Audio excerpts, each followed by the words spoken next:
على رسلك ولا تخزنا يوم القيامة إنك لا تخلف الميعاد.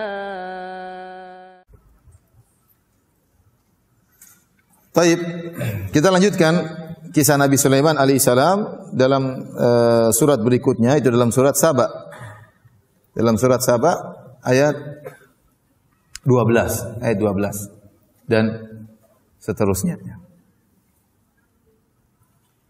Kata Allah Subhanahu wa taala menjelaskan tentang masjid, ada yang mengatakan bangunan-bangunan namun tidak sampai setinggi istana. Intinya Nabi Sulaiman punya jin-jin kontraktor tadi, bikin ini, bikin anu, bikin, mereka kerja semuanya. Disuruh Nabi Sulaiman suruh bangun ini, bangun anu, bangun ini. Ya, semuanya tunduk kepada Nabi Sulaiman. Ada yang bangkang terbakar, takut. Wa tamathil, jin-jin tersebut juga membuat patung-patung. Ada yang mengatakan dibuat patung-patung hewan, dibuat dari tembaga, jin-jin bikin tersebut, patung-patung hewan, patung-patung burung. Dan ini dahulu mungkin dibolehkan dalam syariat terdahulu. Ya. Kalau sekarang sudah tidak boleh membangun patung-patung dalam bentuk makhluk bernyawa. Ya. Tapi dahulu di zaman Nabi Sulaiman dibolehkan. Kita tahu syariat Nabi yang lain dengan Nabi satu dengan Nabi yang lain ada perbedaan. Oleh karena Nabi Isa alaihissalam pernah membuat apa? Ya. Ahni akhluqu lakum minat-tiri minat-tini kahayati at-tayri fa anfukhu fihi fayakunu tayran biidznillah.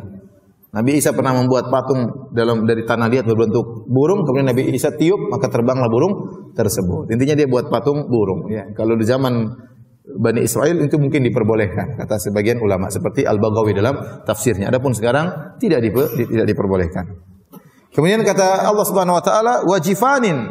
Mereka membuat jin-jin tersebut membuat piring-piring, tapi piring-piring tersebut sangat besar. Kata Allah, kal jawabi, piring-piring tersebut seperti danau. Ya.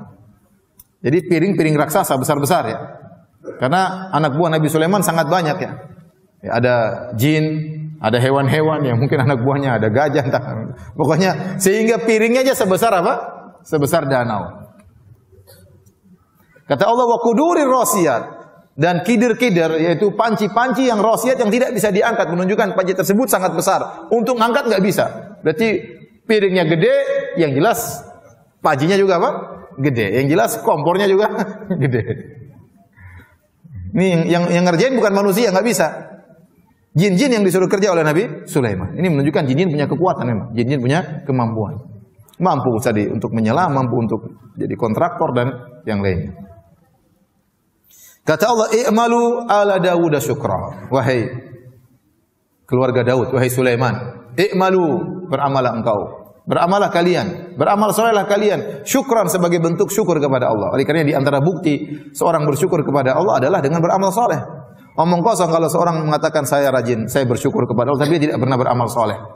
Ya, di antara bukti nyata seorang bersyukur kepada Allah adalah menggunakan nikmat-nikmat tersebut untuk beribadah kepada Allah. Makanya Allah mengatakan setelah Allah memberikan nikmat yang begitu banyak kepada Nabi Sulaiman, kata Allah, i'malu ala Dawud syukra. Wahai Sulaiman bin Daud, beramal salehlah engkau sebagai bentuk syukur kepada Allah Subhanahu wa taala. Kemudian kata Allah, wa qalilun min ibadiyas syakur. Hanya sedikit dari hamba-hambaku yang bersyukur. Ya. Karena sebagaimana sering saya sampaikan dalam kajian-kajian saya, ya, seorang diuji dengan kemiskinan lebih mudah lulus daripada diuji dengan kekayaan.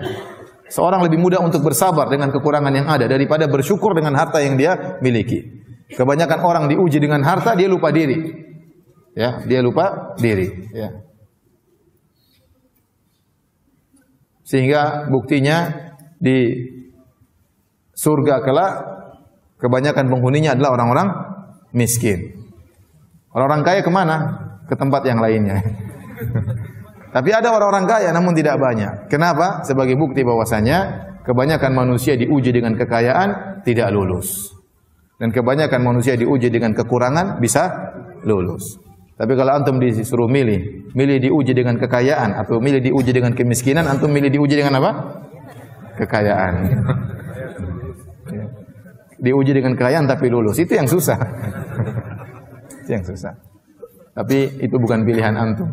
Itu pilihan siapa? Allah. Mau diuji dengan kekayaan, kalau kasih uji dengan miskinan ya sudah, mau apa lagi.